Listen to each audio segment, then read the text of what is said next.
Along with its updated V30s ThinQ flagship phone, LG debuted the 2018 versions of its low-cost K8 and K10 smartphones at MWC 2018. These phones are aimed at budget users who still aspire to have high-end looks and features from their phones. Both smartphones look pretty good and were shown off in three rich colors: black, blue and gold. Like most of LG's phones, the power buttons are integrated into the fingerprint sensors on the back, which takes some getting used to.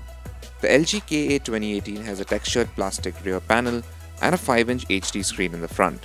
There's an unnamed 1.3 GHz quad-core processor, 2 GB of RAM, 16 GB of storage and a 2500 mAh battery.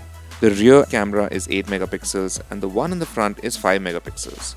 LG says that low-light photography and noise reduction have been improved. This is the company's most value-conscious phone, though exact launch plans and prices are not known yet. The new LG K10 comes in multiple variants.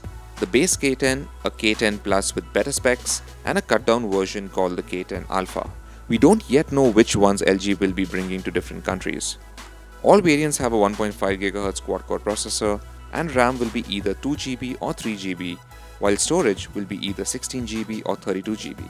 The K10 and K10 Plus will have 13 megapixel rear cameras, while the Alpha variant will have an 8 megapixel rear camera. The front cameras will be either 8 or 5 megapixels. There's also a 3000 mAh battery, a 5.3-inch HD screen, a fingerprint reader and Wi-Fi N. Hopefully LG will provide even more competition in the low-cost market with these phones. Stay tuned to Gadgets 360 for news on whether they will launch in India and what their prices might be.